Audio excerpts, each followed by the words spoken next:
Bismillahirrahmanirrahim. Alhamdulillahi rabbil alamin.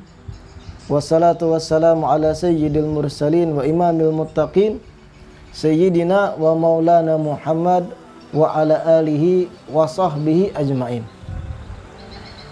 Pemirsa TV Tabalong yang dirahmati oleh Allah,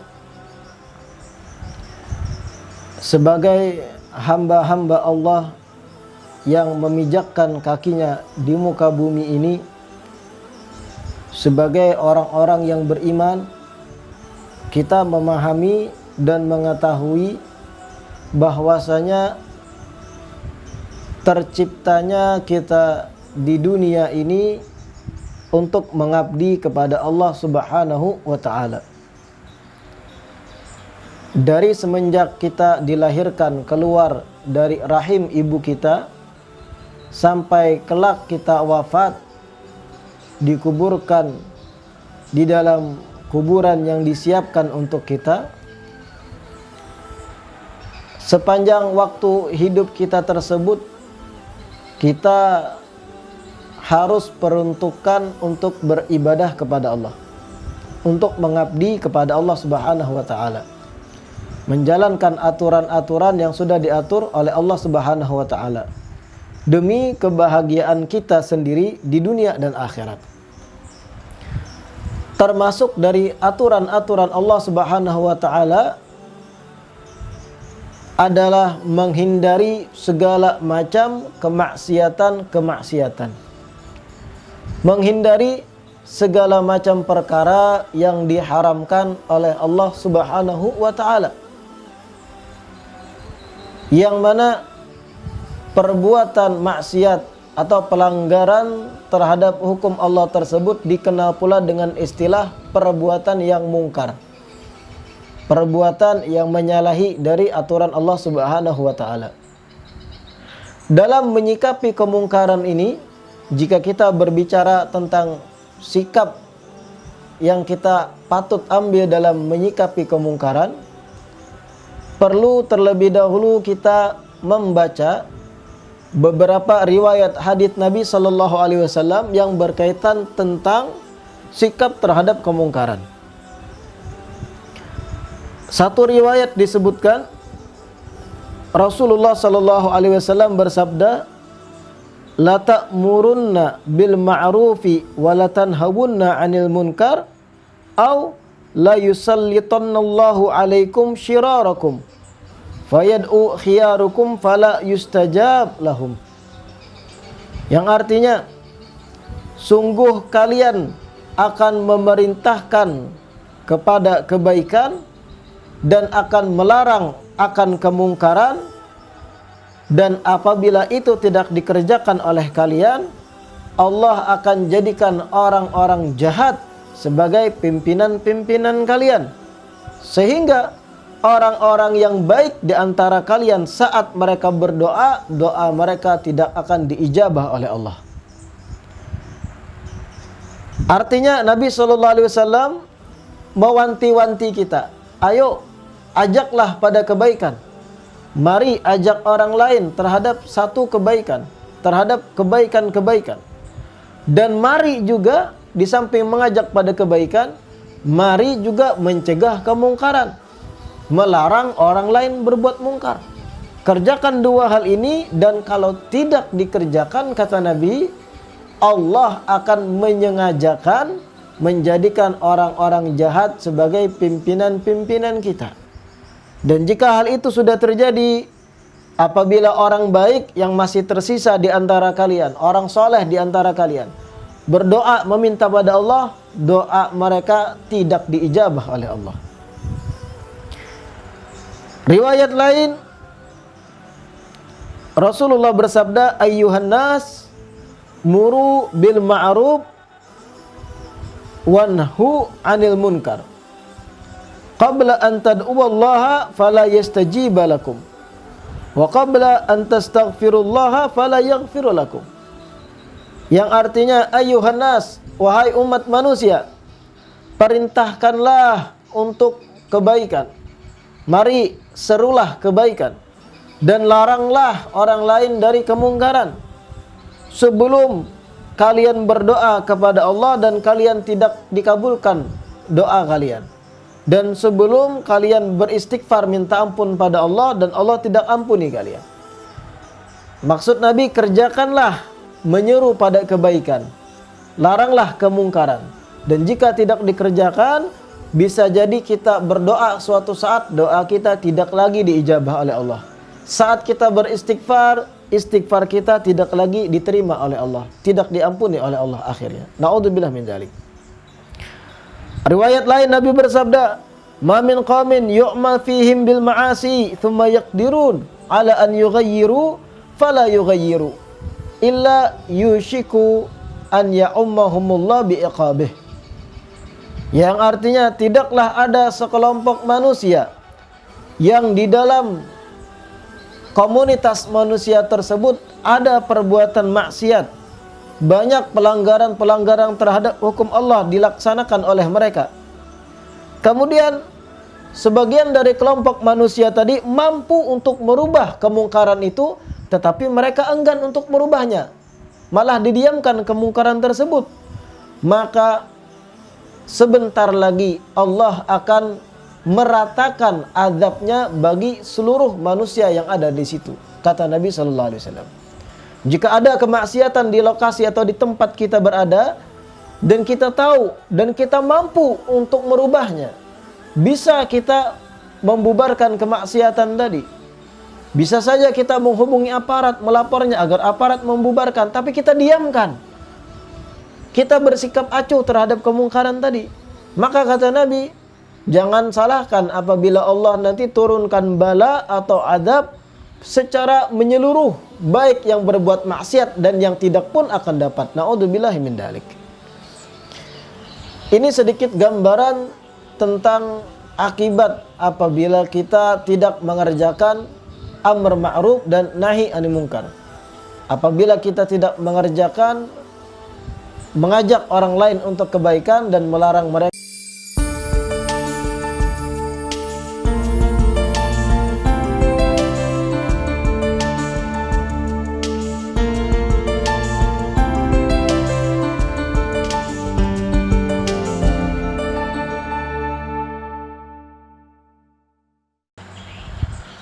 Pemirsa TV Tabalang yang dirahmati oleh Allah, dalam menyikapi kemungkaran ini patut kita sebagai masyarakat sipil bekerja sama dengan para aparat.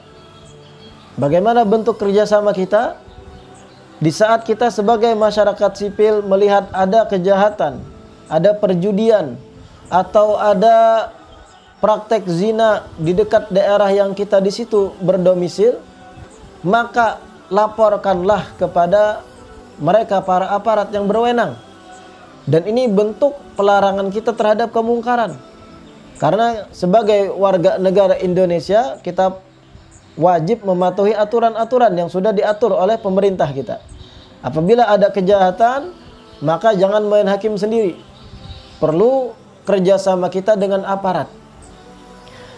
Dan sedikit menambahkan lagi, sahabat Nabi Anas bin Malik pernah berkata, "Man sami'a ahadan yaf'al munkaran walam yanhahu jaa yaumal qiyamah asamma maqtu'al udhunain." Sahabat Nabi Anas bin Malik pernah berkata, barang siapa yang mendengar seseorang berbuat mungkar, ia mengetahui ada seseorang berbuat mungkar dan ia pun tidak melarangnya, orang tersebut hari kiamat kelak akan dibangkitkan dalam keadaan tuli dan sepasang telinganya akan putus. Na'udzubillahi min dzalik. Dikatakan lagi, qala Abu Umamah radhiyallahu taala anhu, yuhsyarun nas min hadhil ummah ala suratil qiradah wal khanazir bimulasaqatihim ahlil ma'asi wa tarkihim nahyihim wa hum qadirun. Wa tarkihim nahyahum wa hum qadirun.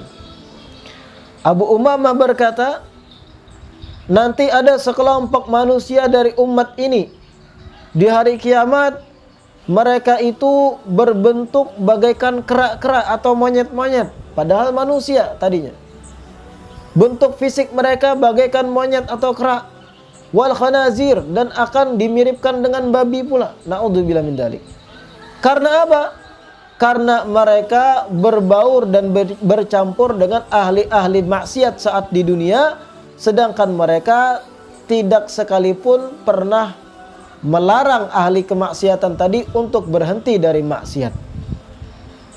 Wahum qadirun, padahal mereka mampu untuk melarang ahli maksiat tadi, melarang mereka agar tidak lagi berbuat maksiat. Abu Umamah berkata, kelak orang-orang seperti itu yang bergaul dengan ahli maksiat, bergaul dengan orang-orang yang suka melanggar hukum Allah, bergaul dengan mereka meskipun tidak mengerjakan kemaksiatan yang sama, sekedar bergaul saja, hari kiamat bisa jadi saat dibangkitkan bentuknya dalam bentuk monyet atau kera, atau bisa jadi kayak babi. Na'udzubillah min dzalik. Kenapa? Karena saat bergaul dengan mereka ahli maksiat, ia tidak sekalipun pernah menegur mereka dari kemaksiatan, padahal mampu untuk menegurnya. Seakan acuh dari kemungkaran yang mereka kerjakan. Na'udzubillahi ta'ala min dzalik. Para pemirsa TV Tabalong yang dirahmati oleh Allah,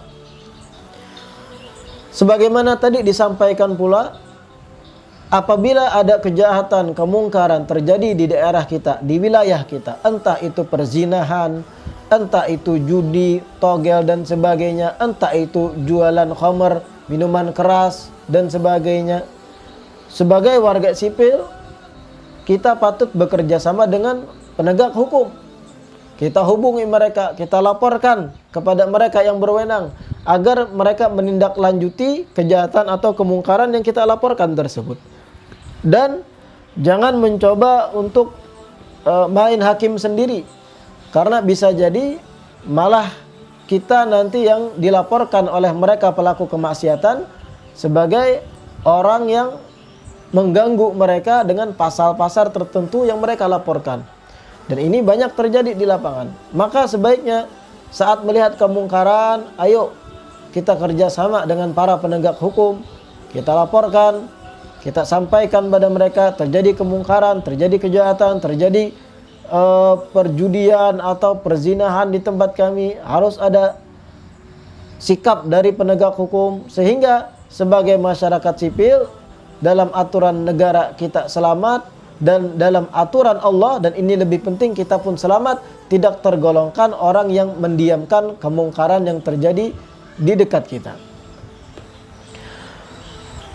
Di dalam menyikapi kemungkaran pula perlu digarisbawahi, saat kita berhadap-hadapan dengan mereka pelaku maksiat, jangan sampai hawa nafsu kita menutupi dari tujuan utama kita dalam melarang mereka berbuat mungkar.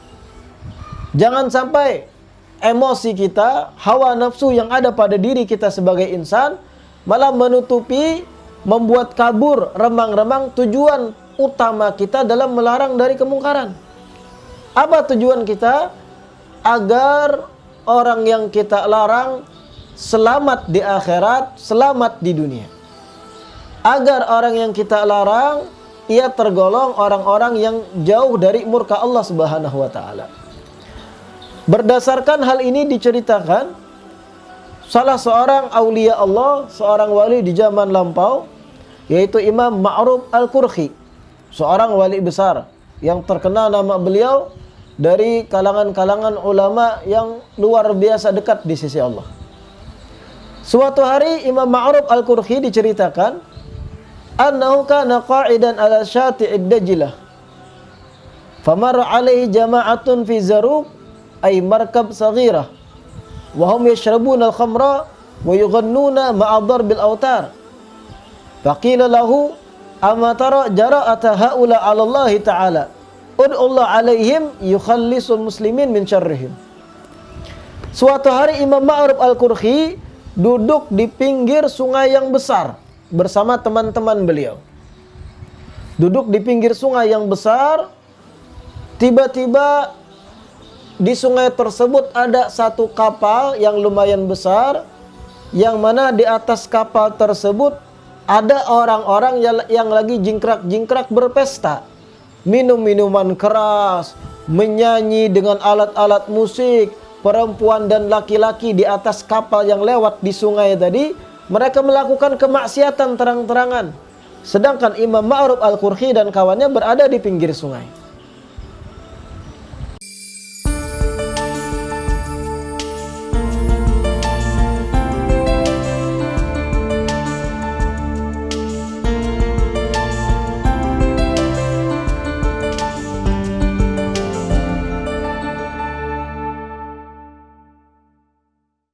Mereka-mereka yang berada di atas kapal tadi melakukan kemaksiatan dengan terang-terangan, mutajahirun bil ma'asi, terang-terangan meminum minuman keras, main perempuan, nyanyi-nyanyi dak karu-karuan, memakai alat-alat musik, pesta di atas kapal yang lewat tadi. Sedangkan Imam Ma'ruf Al-Qurhi di pinggir sungai melihatnya dengan sahabat-sahabat beliau. Kemudian salah seorang sahabat Imam Ma'ruf Al-Qurhi berkata, "Wahai Ma'ruf Al-Qurhi, lihatlah ini. Mereka ini kurang ajar terhadap Allah. Mereka ahli maksiat. Mereka ini telah berbuat jahat. Mereka melanggar hukum Allah. Doakan mereka, wahai Imam Ma'ruf, agar Allah celakakan mereka. Doakan mereka agar mereka ini cepat mati saja. Agar Allah cabut nyawa mereka sehingga kemaksiatan sirna di muka bumi." Begitu kata kawan Imam Ma'ruf Al-Qurhi.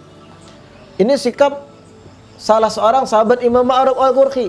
Benci dengan kemaksiatan dan benci dengan orang-orang yang melakukan kemaksiatan. Doakan saja mereka tenggelam begitu. Atau doakan saja mereka kapalnya terbalik dan sebagainya, tewas di tempat.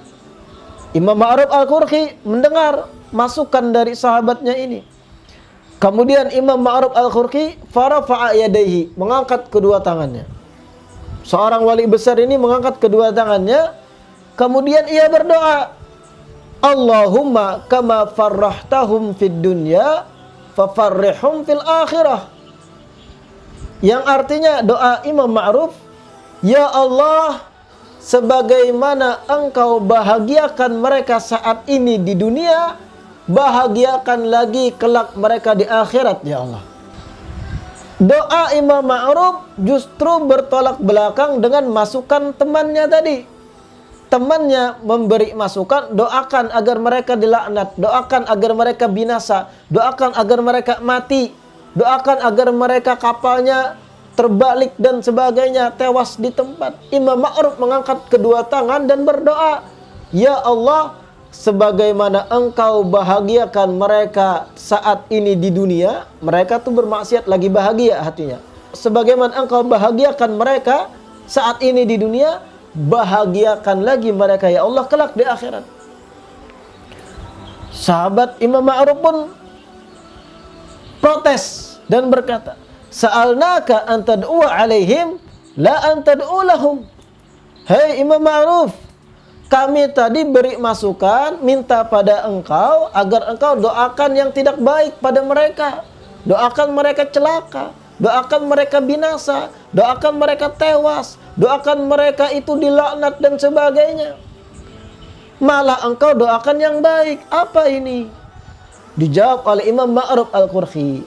Kata beliau, "Innama yufarrihuhum fil akhirah bitaubatihi alaihim fid dunya wa dzalika la yadurrukum."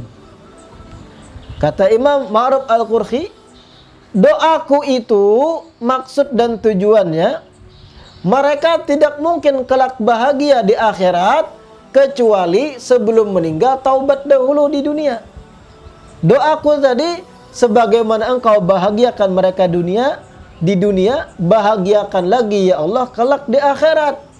Dan mereka tidak mungkin bahagia di akhirat kecuali saat di dunia taubat dulu dari maksiat yang mereka kerjakan. Mereka berhenti dulu dari kemaksiatan dan wafat dalam husnul khatimah. Dan jika itu terjadi, mereka taubat dan mereka wafat husnul khatimah, itu tidak memudaratkan kalian, wahai kawan-kawanku, kata Imam Ma'ruf Al-Qurhi.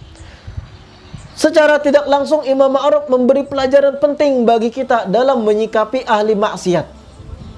Saat melihat kemaksiatan terjadi di hadapan kita, kita patut marah, memang harus marah. Tapi marahnya kita terhadap kemaksiatan itu sendiri. bukan terhadap person-personnya. Adapun person yang melakukan kemaksiatan, yang kita harapkan mereka bertaubat, yang kita harapkan mereka selamat di akhirat. Dan jika mereka selamat di akhirat dan mereka bagian dari umat Nabi yang akan senang kelak di akhirat, Nabi kita Muhammad sallallahu alaihi wasallam.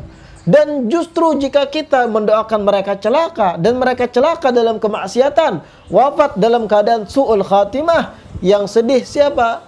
Yang sedih Nabi sallallahu alaihi wasallam kelak di hari kiamat. Dan yang senang siapa? Iblis dan anak buahnya. Setan yang akan senang. Karena ada beberapa umat Islam tewas dalam keadaan su'ul khatimah, dalam keadaan maksiat kepada Allah. Na'udzubillah min dzalik. Ini pelajaran penting dalam menyikapi kemungkaran. Saat melihat kemungkaran, saat melihat kemaksiatan di hadapan kita, yang kita patut benci kemaksiatannya, yang patut kita robah, kita ingkari adalah kemaksiatannya. Adapun person-personnya, kita harus berupaya sebisa mungkin menyadarkan mereka, mengajak mereka kembali kepada kebaikan, menjadikan mereka hamba-hamba yang bertaubat kembali kepada Allah Subhanahu wa taala, sehingga tergolongkan kelak umat Nabi yang baik mereka di akhirat. Dan ini tersirat dari doa Imam Ma'ruf Al-Qurhi. Kelanjutan dari cerita tadi, faja az-zaruq fil waqti ilal bar wa nazala ar-rijal fi nahiyatin wa nisa fi nahiyah wa kharaju ila Allah ta'ibin fakana minhum ubbad wa zuhad bibarakati da'wati Ma'ruf Al-Qurhi radhiyallahu ta'ala anhu. Setelah didoakan Imam Ma'ruf Al-Qurhi, kapal yang kecil tadi beberapa waktu kemudian merapat ke satu pelabuhan. Saat merapat, tiba-tiba laki-laki dan perempuan keluar dari kapal tadi. Yang laki-laki ke arah A, yang perempuan ke arah B. Tidak lagi terjadi campur baur di situ. Kemudian ternyata yang laki-laki pun bertaubat kepada Allah dan menjadi hamba-hamba yang ahli ibadah berkat doa mustajabnya seorang wali Imam Ma'ruf Al-Qurhi. Dan yang perempuan pun bertaubat kepada Allah, tidak lagi berbuat maksiat dan menjadi person-person wanita-wanita yang salehah, yang taat kepada Allah berkat dan sebab doa Imam Ma'ruf Al-Qurhi tadi. Pemirsa TV Tabalong yang dirahmati oleh Allah, mudah-mudahan pelajaran penting kita hari ini, cara menyikapi kemungkaran dengan tujuan yang baik, menjadi pelajaran penting bagi kita dan bisa kita renungkan, dan kita menjadi hamba-hamba Allah yang dijauhkan dari bencana musibah disebabkan kemaksiatan yang terjadi di sekitar kita, dan kita diam tanpa ada action, tanpa ada gerakan untuk menolak dari kemaksiatan tersebut.